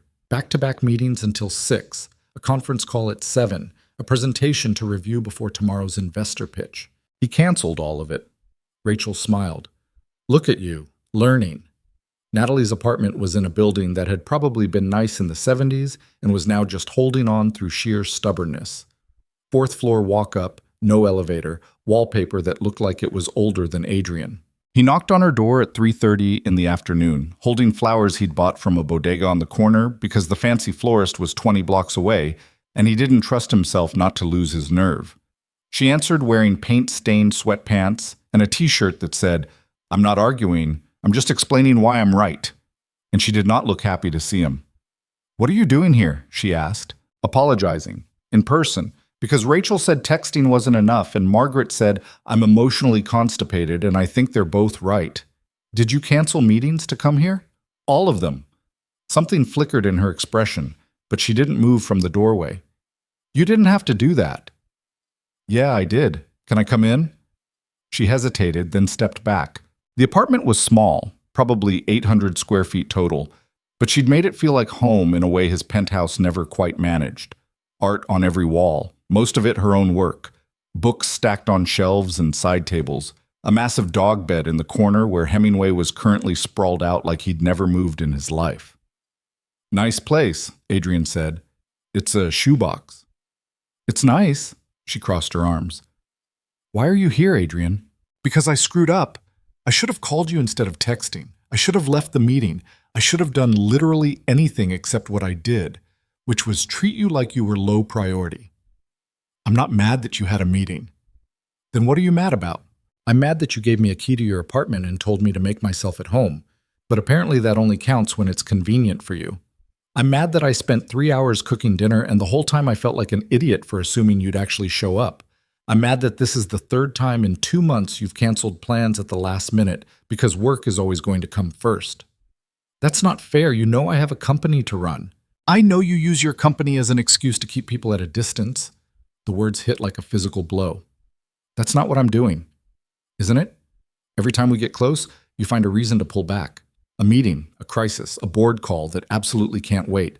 And I've been patient because I know you're scared and I know you have 3 kids and a lot of responsibility, but I'm tired of feeling like I'm constantly competing with your fear." Adrian put the bodega flowers on her kitchen counter. "I'm not good at this." "I know. Jessica leaving destroyed me. I don't know how to trust that you won't do the same thing. So you're going to push me away first? Make it a self-fulfilling prophecy?" "Maybe. I don't know. Probably." She laughed, but it wasn't a happy sound.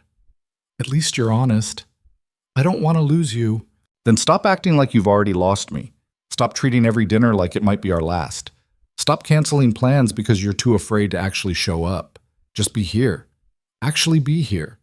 Or let me go so I can stop waiting for you to decide I'm worth the risk." Adrian stood in her small kitchen with its mismatched mugs and the smell of coffee and something that might have been paint thinner and realized she was right about all of it. He'd been so terrified of being left again that he'd started leaving first. Little pieces at a time. Canceled plans, late arrivals, excuses wrapped in legitimate responsibilities. "I'm sorry," he said. "Really sorry. Not for having a company or obligations, but for using them as armor. You deserve better than that." "Yeah, I do." "Can I try again? To do this right?" "I don't know. Can you?" "I want to. I'm just not sure I know how." Natalie sat down on her couch, and Hemingway immediately heaved himself up and put his head in her lap. "What scares you most about this?" "That you'll realize I'm not worth the trouble.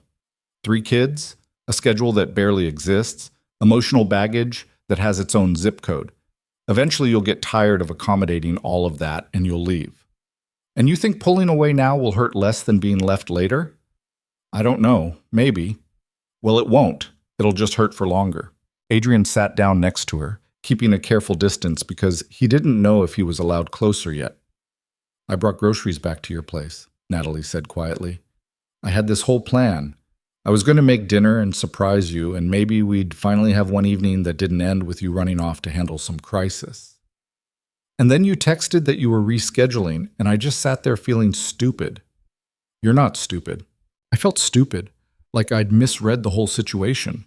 Like maybe you didn't actually want me there as much as I wanted to be there." I do want you there. I want you there so much it terrifies me. She looked at him finally, and her eyes were red, but she wasn't crying. The girls asked me when I'm moving in, she said. Adrian's heart stopped. What? Last week. Sophie asked if Hemingway and I were going to move into the penthouse because she thinks my apartment is too small for a dog his size. Which is true, but that's not the point. What did you say? I said I didn't know. That it was complicated. That they should ask you. They didn't ask me because they knew what you'd say, that it's too soon, too fast, too risky. Is it not?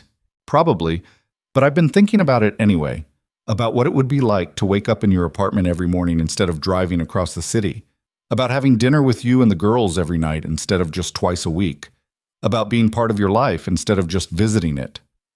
Adrian couldn't breathe. Natalie, I'm not saying I want to move in tomorrow. I'm saying I want to know if that's even a possibility for you. If you can see a future where this is more than just casual dating with occasional sleepovers, because I can see it. And if you can't, I need to know now so I can stop imagining things that aren't going to happen. He should have an answer. He should know what he wanted. But all he could think about was Jessica's face when she told him she couldn't do this, couldn't be the person he needed, couldn't stay in a life that felt like drowning. I'm not her, Natalie said, reading his mind. I know you're scared I'll leave like she did, but I'm not her. I chose this. I chose you and the chaos and the 3 kids and the impossible schedule. I chose all of it knowing exactly what I was getting into. People change their minds. Yeah, they do. But you can't spend your whole life expecting everyone to leave. Eventually, you have to trust someone enough to let them stay. Hemingway shifted and put his head on Adrian's lap, which was probably a sign of something, but Adrian had no idea what. I want you to move in, he said before he could talk himself out of it. Not tomorrow, not next week, but eventually. When you're ready. When we're both ready. I want you to have a drawer that turns into a closet, that turns into half the bathroom, and all of the coffee mugs, because apparently you use a different mug every day, and I don't understand it, but I want to watch it happen. Natalie's smile was small and surprised. That's very specific. I've been thinking about it. When I'm not catastrophizing. And I'm terrified, but I want it anyway. She kissed him then, soft and careful, like she was testing whether they were okay again. They were, mostly. The fight didn't fix everything. Adrian still canceled plans sometimes when emergencies came up, and Natalie still got frustrated when work consumed him for days at a time. But they started talking about it instead of letting resentment build. Started setting boundaries and actually keeping them. Adrian blocked out Friday nights. No meetings, no calls, no emergencies, unless someone was literally dying. Just him and Natalie and whatever chaos the girls brought to the table. Natalie started keeping spare clothes at the penthouse. A drawer turned into 2 drawers, turned into half the closet, just like Adrian had said. Hemingway came to visit on weekends and immediately claimed the spot on the couch next to Mia. It wasn't perfect. Ellie got jealous sometimes when Adrian's attention shifted to Natalie. Sophie had a meltdown in week 8 because she wanted Natalie at her parent-teacher conference and didn't understand why that was complicated. Mia started calling Natalie almost mom, which made Adrian panic and Natalie laugh and Margaret say, I told you so, approximately 40 times. But it was real. Messy and complicated and real. 3 months after their first fight, Adrian woke up at 2 a.m. to find Natalie's side of the bed empty. He found her in the kitchen making tea, wearing one of his t-shirts and looking at something on her phone. Can't sleep? He asked. My lease is up next month. Okay. I have to decide if I'm renewing or... She trailed off, looking at him. Adrian's heart started racing. Or if I'm moving in here. Actually moving in. Not just keeping clothes in your closet, but giving up my apartment and making this my address. What do you want to do? I want to know what you want me to do. He should think about it. He should make a pros and cons list. He should consider every angle and every risk and every possible way this could go wrong. Instead, he said, I want you here. Every morning, every night. I want the girls to stop asking when you're coming over because you're already home. I want Hemingway to have his own bed in the corner. I want to stop saying goodbye when you leave because you're not leaving. That's a lot of wants. I know. What if it doesn't work? What if it does? She kissed him in his kitchen at 2 in the morning, with tea getting cold on the counter, and Adrian thought that maybe Sophie had been right all along. Maybe he had been making this more complicated than it needed to be. 6 weeks later, Natalie officially moved in. The girls helped carry boxes, which meant it took 3 times as long as it should have because they kept getting distracted by Natalie's belongings and asking questions about everything. Why do you have so many coffee mugs? Why do you own 6 different kinds of tape? What is this book, and why does it have a shirtless man on the cover? That's mine now, Margaret said, plucking the romance novel from Sophie's hands. You'll understand when you're older. By the end of the day, Natalie's stuff was scattered throughout the penthouse in a way that made it look less like a showroom and more like people actually lived there. Her art on the walls, her books on the shelves, her ridiculous collection of coffee mugs taking over an entire cabinet. Hemingway sprawled on the couch like he owned it. The girls dragged Natalie to their room to show her where they'd made space for her in their drawing gallery on the wall. Adrian stood in the middle of the living room surrounded by half-unpacked boxes and felt something he hadn't felt in 6 years. Complete. You good? Margaret asked, appearing with another box. Yeah, I think I am. About time. Did you just admit I did something right? Don't push it. That night, after the boxes were mostly unpacked and the girls were asleep and Hemingway was snoring loud enough to wake the dead, Adrian and Natalie sat on the couch with glasses of wine and looked at the life they'd built. This is weird, right? Natalie said. What is? This. Us. The fact that 4 months ago I was supposed to have a blind date with a billionaire CEO, and instead I got ambushed by 3 5-year-olds, and now I live here. When you put it like that, yeah, it's completely insane. Are you happy? Terrified, but happy. Same. She leaned against him, and Adrian wrapped his arm around her and thought about the photographs in his desk drawer, the ones he hadn't looked at in 2 months, the ones that used to define his entire understanding of what love meant and how badly it could hurt. I need to tell you something, he said. Okay. I was married before. I know I mentioned Jessica, but I never really explained what happened. You don't have to. I want to. She left 3 weeks after the girls were born. Said she couldn't do it. Couldn't be a mother, couldn't be a wife, couldn't be any of the things I needed her to be. And I spent the first few years convinced it was my fault, that I'd pushed too hard for the family thing, that I'd trapped her. Adrian, I know now it wasn't my fault, but knowing something and believing it are different things. And I think part of me has been waiting for you to realize the same thing she did, that this life is too much, that I'm too much, that the girls are too much, that you can't actually want this. But I do want this. I know, I'm starting to believe it. Starting? It's a process, give me time. She kissed his temple. I've got time. 2 weeks later, Adrian's company landed a contract that had been in negotiation for 8 months. $60 million, 3-year term, the kind of deal that made shareholders happy and secured jobs for 200 employees. Rachel scheduled a celebration dinner at a restaurant that required reservations 6 months in advance. Just you and the executive team, she said. Very exclusive, very fancy. What time? 7 on Friday. Adrian looked at his calendar. Friday was his night with Natalie and the girls. No work, no exceptions. Move it to Thursday. The restaurant is only available Friday. Then find a different restaurant. Adrian, this is a $60 million deal. You're allowed to celebrate. On Thursday. Or we celebrate in the office with pizza. I don't care which. Rachel stared at him. You're turning down Pierre's for pizza? I'm keeping a commitment I made to my family. Find another day or find another venue. She left, shaking her head, but she moved the dinner to Thursday. When Adrian told Natalie about it that night, she looked at him like he'd done something extraordinary instead of just basic. You turned down a fancy dinner? I turned down Friday. We already had plans. Our plans were ordering Thai food and watching the girls teach Hemingway tricks he's too old to learn. Exactly. Why would I miss that? She kissed him, and later when Margaret asked what that was about, Natalie just smiled and said, he's learning. The first snow of December came early that year, blanketing the city in white and turning Central Park into something out of a postcard. The girls had never seen snow before. Well, they had, but they'd been babies and didn't remember it, and they lost their minds with excitement. Can we go to the park? Ellie begged. Please, please, please. It's 20 degrees outside, Adrian said. That's perfect snow weather. You'll freeze. We have coats. Natalie appeared from the bedroom wearing a puffy jacket and a hat with a pom-pom. I'm with the girls on this one. First snow is non-negotiable. You're supposed to be on my side. I'm on the side of fun. Get your coat.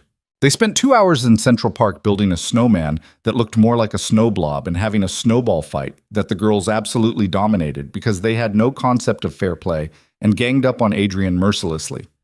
Natalie took pictures of everything. The girls laughing, Hemingway trying to eat snow, Adrian getting hit in the face with a snowball Sophie threw from 3 feet away. At one point, while the girls were busy constructing a snow fort, Natalie slipped her hand into Adrian's. You know what I was thinking? What? 6 months ago, I was sitting in a café waiting for a blind date I didn't even want to go on. And now I'm standing in Central Park with a man I love and 3 kids who convinced me to move in by sheer force of will and a dog who won't stop eating snow. It's weird how life works. Adrian's brain caught on one specific word. You love me? Oh, yeah, did I not mention that? No, you definitely didn't mention that. Well, I do. I love you. I love your weird daughters. I love this chaotic life we've built. I even love Margaret, even though she scares me sometimes. I can hear you, Margaret called from a bench 20 feet away where she was drinking coffee and supervising. I love you too, Natalie called back. I know you do. Adrian pulled Natalie closer, not caring that they were in public or that his daughters were definitely watching. I love you too, he said, in case that wasn't obvious. It was a little obvious, but it's nice to hear anyway. They kissed while snow fell around them and the girls made gagging noises and Hemingway barked at nothing. It wasn't perfect. It wasn't a fairy tale. But it was theirs, and for the first time in 6 years, Adrian let himself believe that maybe that was enough. The proposal had been living in Adrian's head for 3 weeks, getting more elaborate and more ridiculous with each passing day. He'd considered renting out the entire Rosewood Café. Too obvious. A helicopter ride over the city, too showy. A quiet moment at home with the girls, too casual for something this significant. Rachel had suggested a flash mob, which Adrian had vetoed immediately because he'd rather jump off his own building than participate in a flash mob. Margaret had suggested he just ask her like a normal person, which was probably the right answer but felt insufficient for someone who'd accidentally become the center of his entire world. The girls had their own ideas, which ranged from decorate Hemingway with a sign to hide the ring in her coffee and hope she doesn't swallow it. That's a choking hazard, Adrian said. Only if she doesn't chew her coffee, Sophie argued. Nobody chews coffee. Then she won't choke. Problem solved. It was a Friday night in mid-December, 3 days before the 1-year anniversary of the disastrous blind date that had started everything. Adrian had finally settled on a plan that felt right, which meant it was probably going to go completely wrong. He'd arranged for Margaret to take the girls out for pizza and a movie. He'd made a reservation at the Rosewood Café for 7 p.m. He'd bought a ring that had taken him 6 weeks to choose because apparently there were 47 different settings, and he'd agonized over every single one. The plan was simple. Take Natalie back to where it started. Tell her he wanted to spend the rest of his life with her, and hope she said yes. Of course, nothing in Adrian's life had ever gone according to plan, so he should have seen it coming. At 4 p.m., his phone rang. Unknown number. He almost didn't answer. Should have let it go to voicemail. Instead, he picked up. Adrian Vale. There was a pause, then a voice he hadn't heard in 6 years. Hi, it's Jessica. Adrian's entire world tilted sideways. What? It's Jessica. Well, I guess ex-wife, technically. We never really finished the paperwork properly, did we? He couldn't breathe, couldn't think, just stood there in his office with the phone pressed to his ear while his brain tried to process the fact that the woman who'd abandoned him and their 3 newborn daughters was calling him on a random Friday afternoon like this was normal. Why are you calling? I wanted to talk. I'm in New York. I thought maybe we could meet. No. Adrian, please. I know I don't deserve it, but I need to see you. To explain. There's nothing to explain. You left. That's the whole story. It's not, though. There's a lot you don't know. A lot I should have told you before I walked away. I don't care. The girls, don't. His voice came out sharp enough to cut. Don't you dare pretend you care about them now. I do care. I've always cared. I just couldn't. She stopped, started again. Can we please just meet 1 hour? That's all I'm asking. He should hang up, should block the number, should pretend this conversation never happened. When? He heard himself say. Tomorrow? There's a coffee shop on. I'll text you a location. 2 p.m. And Jessica? If this is about money, I'll have my lawyer handle it. Don't waste my time. It's not about money. He hung up before she could say anything else. For the next 10 minutes, Adrian sat at his desk trying to remember how to breathe normally. Then he called Rachel. I need you to cancel my reservation at the Rosewood. What? Why? I thought you were proposing tonight. Change of plans. Adrian, what happened? Jessica called. Silence. Then, Jessica as in, yeah. What did she want? To meet, to talk. I don't know. I said yes. Are you out of your mind? Probably. Does Natalie know? Not yet. You need to tell her, before you meet with Jessica. If she finds out you kept this from her, I know, I will. I just need to figure out what I'm going to say first. He hung up and stared at his phone, at the unknown number that had just blown up his carefully constructed life. He should tell Natalie immediately, should be honest about what happened. Instead, he went home and pretended everything was fine. Natalie knew something was wrong the second he walked through the door. She was in the kitchen with Mia, helping her with an art project that involved way too much glitter, and she looked up when he came in. Hey, you're home early. Meeting got canceled. You okay? You look weird. I'm fine, just tired. Mia launched herself at him, trailing glitter like a tiny, sparkly comet. Daddy, look what we made! She held up a construction paper card covered in so much glitter it was practically a biohazard. It's beautiful, he said automatically. You didn't even look at it. I looked. It's very sparkly. It's for Natalie for our anniversary. Adrian's stomach dropped. Your anniversary? The anniversary of when we met her. It's in 3 days. We're making cards. Natalie smiled from across the kitchen. They're very thorough planners. I have no idea where they get that from. Sophie appeared from her room holding another glitter monstrosity. We're also making you a card, Daddy, but it's a surprise, so don't look. I won't look. Ellie was right behind her. And we're planning a party. A small one, just us and Natalie and maybe Margaret, if she promises not to tell us it's past our bedtime. Sounds perfect, Adrian said, but his voice felt hollow. That night, after those girls were in bed and Natalie was in the shower, Adrian sat on their bed with his phone in his hand and the ring box in his drawer and absolutely no idea what to do. He should tell her. Right now. The second she came out of the bathroom. But when she did emerge wearing his old college t-shirt and with her hair wet, looking at him like he was the best part of her day, the words stuck in his throat. You sure you're okay? She asked, climbing into bed next to him. Yeah, just a long day. Want to talk about it? Not really. She studied his face for a moment, then kissed his shoulder. Okay, but I'm here if you change your mind. She fell asleep against him 20 minutes later, and Adrian lay awake in the dark trying to figure out how he'd managed to screw up a proposal that hadn't even happened yet.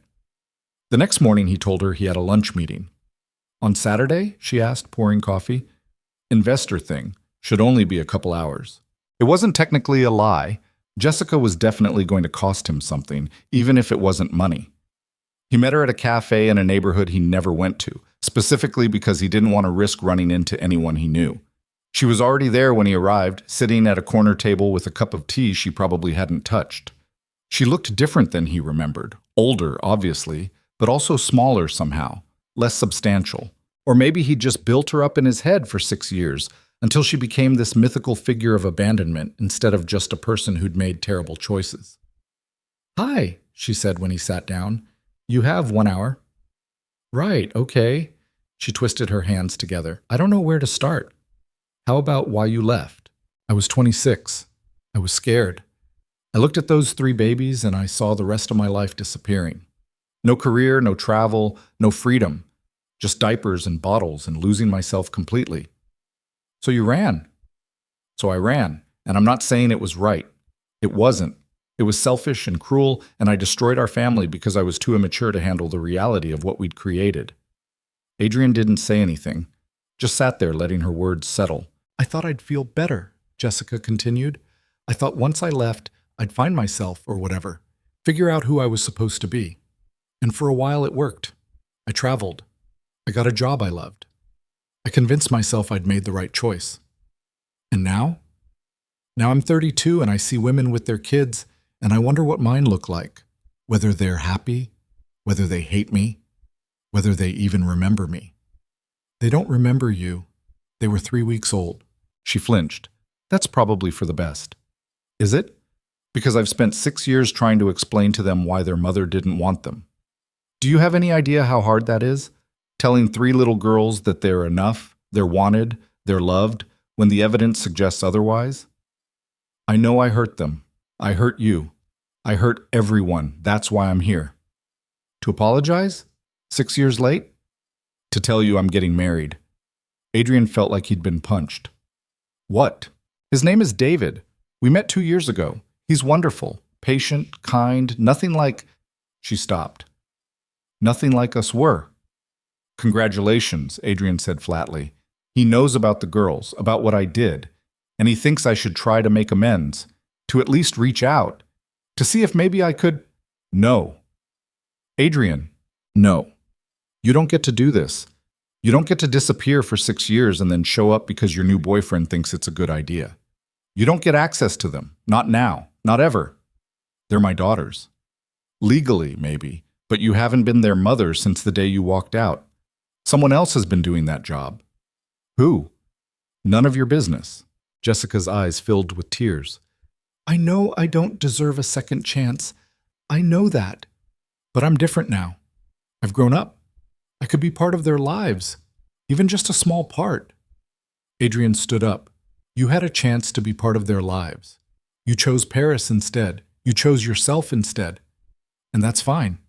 You're allowed to make that choice, but you don't get to unmake it just because you feel guilty now. Please. The answer is no. If you want to assuage your guilt, go to therapy. If you want to send child support, my lawyer will send you the account information, but you don't get access to my daughters. You don't get to walk back into their lives and confuse them and leave again when things get hard. I wouldn't leave again. You don't know that, and I'm not willing to risk their hearts on your maybe. He walked out before she could argue, made it to his car before his hands started shaking. By the time he got home, he'd missed 17 calls from Rachel and had 23 texts from Margaret asking where he was because apparently the girls were having a meltdown about something. He walked into chaos. Ellie was crying in the living room. Sophie was yelling at Margaret.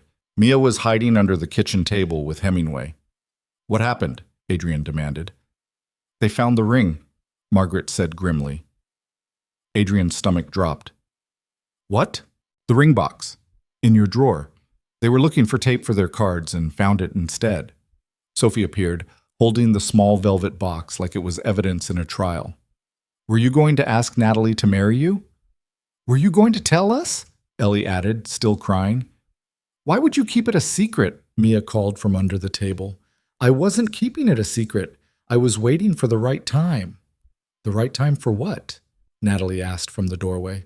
Adrian turned to find her standing there in yoga pants and one of his sweaters, looking confused and a little hurt.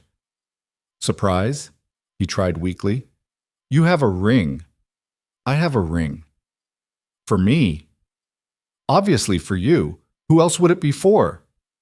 I don't know. You've been weird for 2 days and now I find out you're planning to propose, but you haven't said anything and the girls are crying and I don't know what's happening. Adrian looked at Margaret, who gave him a look that clearly said, You're on your own. Can we talk? Privately? I think we're past privately, Natalie said, but she followed him to their bedroom anyway. He closed the door and turned to find her standing there with her arms crossed, looking like she was trying to decide whether to kiss him or kill him. I was going to propose last night, he said. I had a whole plan. The Rosewood Café, exactly 1 year after the girls ambushed you. Very romantic, very full circle. What happened? Jessica called. Natalie's expression went very still. Jessica as in, yeah. When? Yesterday afternoon, right before I was supposed to take you to dinner, and you didn't tell me. I didn't know how. How about, hey, Natalie, my ex-wife called out of nowhere. That seems like a good start. I know. I screwed up. I didn't want to ruin everything. So you lied instead? I didn't lie. I just didn't mention it. That's lying by omission, Adrian. That's still lying. He couldn't argue with that. What did she want? Natalie asked. To see me. To talk. She's getting married, and apparently her fiancé thinks she should reconnect with the children she abandoned. And I told her no, absolutely not. She doesn't get access to them. Not after 6 years of nothing. Okay? Okay? You're their father. It's your call. You're not mad? I'm furious, but not about Jessica. About the fact that you kept it from me. About the fact that you were going to propose, but you let her phone call derail everything. About the fact that you still don't trust me enough to just tell me when something's wrong. She was right. She was completely right. Lee, I'm sorry, he said. Really sorry. I should have told you immediately. I should have trusted that you could handle it instead of trying to protect you from it. I don't need protection, Adrian. I need honesty. I need you to actually let me in instead of keeping parts of yourself locked away because you're afraid I'll leave if things get messy. I know. Do you? Because this is the same pattern we keep falling into. Something happens. You pull away. I have to fight my way back in. And I'm tired of fighting. The words hit like a punch to the chest. Are you saying you want to leave? I'm saying I want you to stop expecting me to. I want you to believe that I'm actually here, that I chose this, that I'm not going anywhere. How do I do that? You start by being honest with me about everything, the scary stuff, the messy stuff, the things you think might make me run. You let me decide whether I can handle it instead of deciding for me. Adrian pulled the ring box from his pocket. I bought this 6 weeks ago. I've been carrying it around like an idiot, waiting for the perfect moment. And then Jessica called and I panicked and convinced myself I couldn't ask you to marry me while my past was exploding, which is stupid because my past is always going to be there. The girls will always be mine. Jessica will always be their biological mother, even though she's never acted like it. My company will always demand too much of my time. None of that is going away. I know, Natalie said softly. And you still want this? I want you, all of you, the messy parts included. He opened the box. The ring caught the light, simple, elegant, nothing like the elaborate one he'd bought Jessica when he was 25 and thought expensive meant meaningful. I'm bad at this, he said, at being vulnerable, at trusting people, at believing good things can last. I'm probably always going to be a little bit of a disaster. But I love you. I love you more than I thought I could love anyone. And I want to marry you, not because it's been exactly 1 year or because the moment is perfect, but because I can't imagine my life without you in it. That's not very romantic. I know, I'm bad at romantic. You're really not. She was crying now, but smiling too. You're just honest, which is actually better. Is that a yes? Ask me properly. Adrian got down on one knee in their bedroom, while outside the door 3 5-year-olds were definitely listening, and Margaret was probably recording the whole thing. Natalie Brooks, will you marry me and my 3 chaotic daughters and our giant dog and whatever other disasters life throws at us? Yes, she said. Obviously, yes. He slipped the ring on her finger, and she pulled him up and kissed him. While outside the door, the girls erupted in screams loud enough to wake the neighbors. They burst in before Adrian and Natalie could even separate, piling onto them in a tangle of arms and excitement and questions that came too fast to answer. When's the wedding? Can we be flower girls?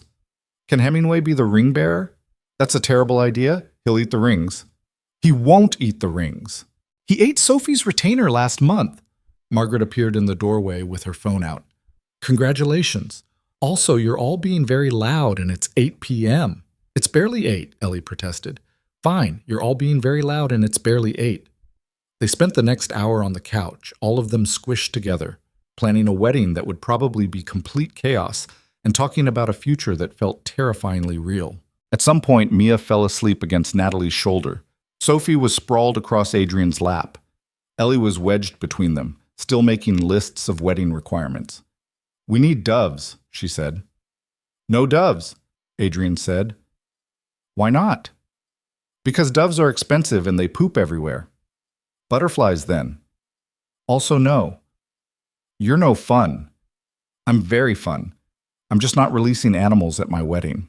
Natalie laughed, and Adrian looked at her, really looked at her, and thought about the woman who'd been sitting alone in a cafe a year ago, waiting for a date that never showed up. She'd been looking for something ordinary, something safe and predictable. Instead, she'd gotten 3 kindergartners who staged interventions, a billionaire who couldn't stop catastrophizing, and a life that was anything but safe or predictable. And somehow, impossibly, she'd chosen to stay. Later that night, after the girls were finally in bed and Margaret had gone home and Hemingway was snoring on the couch, Adrian and Natalie stood at the floor-to-ceiling windows looking out at the city. "I talked to the girls about Jessica," Natalie said quietly, "after you left today. They asked if she was coming back." "What did you tell them?"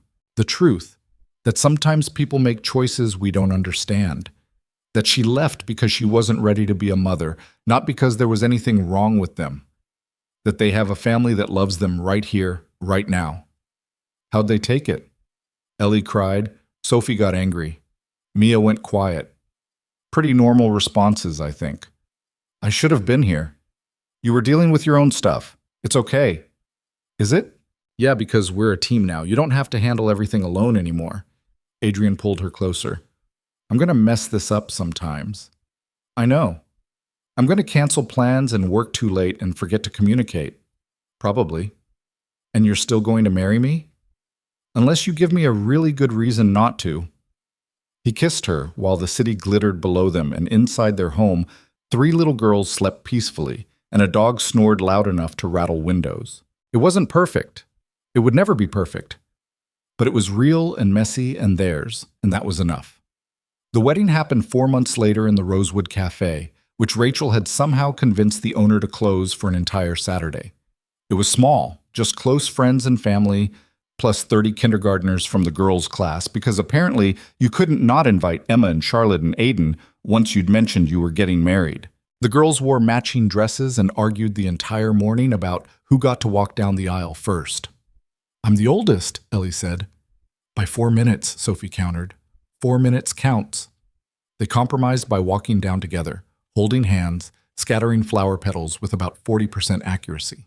Hemingway did not eat the rings, mostly because Margaret held on to them until the last possible second. Jessica did not show up, which was the best gift she could have given them. Natalie wore a simple dress that made her look like herself, not like someone trying to be a bride from a magazine. Adrian wore a suit and cried during his vows, which he absolutely hadn't planned to do. "I was supposed to be at this cafe a year ago," he said, voice breaking. "I was supposed to meet someone I didn't want to meet for a date I didn't want to go on. And I missed it because I got stuck at work, which is the most me thing possible. But my daughters refused to let it end there.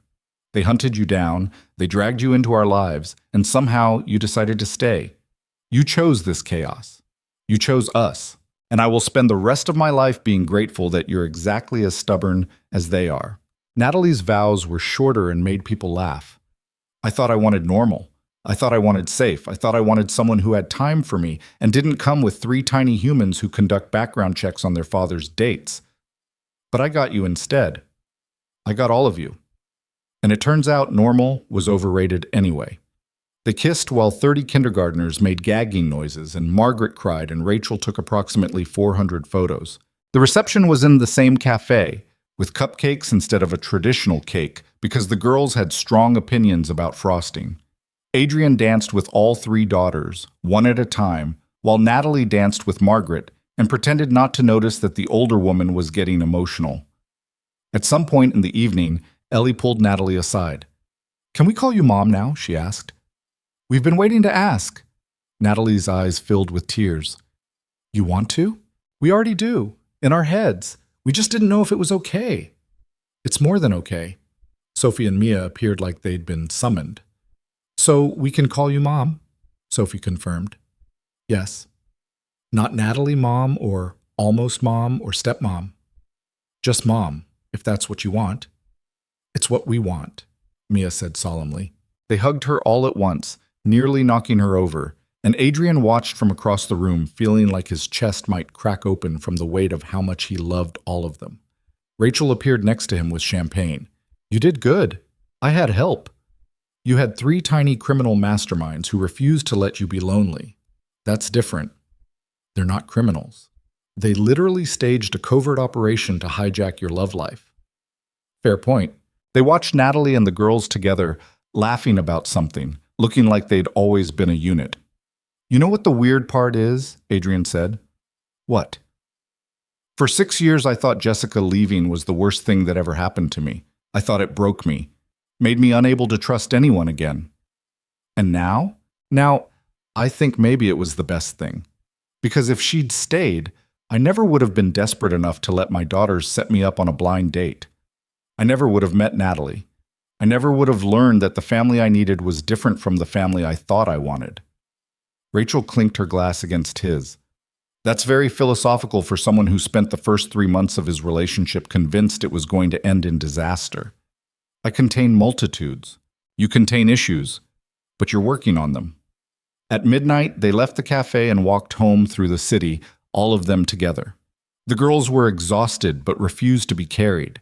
Hemingway was limping from too much dancing. Natalie's feet hurt from her shoes. It was messy and imperfect and exactly what Adrian had spent 6 years thinking he couldn't have. Back at the penthouse, they got the girls into bed, even though they protested they weren't tired. Best day ever, Ellie mumbled, already half asleep. Better than Christmas? Adrian asked. Way better. Christmas doesn't come with a new mom. In their own room, Adrian and Natalie collapsed onto the bed, still in their wedding clothes. We did it, Natalie said. We did. I'm married to a billionaire. That's weird. I'm married to someone who lets my children ambush her in restaurants. That's weirder. She laughed and rolled toward him. What do you think they're going to be like when they're teenagers? Terrifying. Absolutely terrifying. Good thing there's 2 of us now. Good thing, he agreed. They fell asleep like that, still dressed, still wearing their rings, still getting used to the idea that this was real and permanent and theirs. And if Adrian dreamed about the future, about school plays and graduation ceremonies, and 3 young women who would someday tell their own children about how their dad was too scared to go on a blind date, so they went for him. Well, that was between him and the universe that had somehow given him everything he'd been too afraid to ask for. Because sometimes the best love stories don't start with perfect moments or grand gestures. Sometimes they start with 3 5-year-olds who refuse to let their father be lonely. Sometimes they start with a woman brave enough to stay when things get complicated. Sometimes they start with fear and end with family. And sometimes, if you're very lucky, they start in a cafe where someone didn't show up, and end with a lifetime of showing up for each other. Adrian had spent 6 years believing he was broken, that Jessica leaving had damaged him beyond repair, that the best he could do was survive and make sure his daughters never felt the same abandonment he carried. But he'd been wrong about all of it. He wasn't broken. He was scared, which is different. And Natalie hadn't fixed him, because he didn't need fixing. She just loved him enough to let him fix himself. The girls had been right all along. He had been lonely. Desperately, achingly lonely in a way that success and money and even fatherhood couldn't quite fill. But he wasn't lonely anymore. He had a wife who understood that love wasn't about grand gestures, it was about showing up. He had 3 daughters who saw through his fear and loved him anyway. He had a dog who snored and a penthouse that finally felt like home, and a future that looked nothing like the one he'd planned, but everything like the one he needed. And 1 year after missing the worst blind date of his life, Adrian Vale finally understood what his daughters had known from the beginning. Sometimes the people who save you are the ones you never knew you were waiting for. Sometimes family isn't about blood or biology or perfect circumstances. Sometimes it's just about choosing each other over and over again until choosing becomes as natural as breathing. And sometimes the most important thing a person can do is let themselves be loved by people who refuse to give up on them, even when they've given up on themselves. Adrian had been given a second chance at love, not because he deserved it, but because 3 kindergartners believed he did, and he was going to spend the rest of his life proving them right.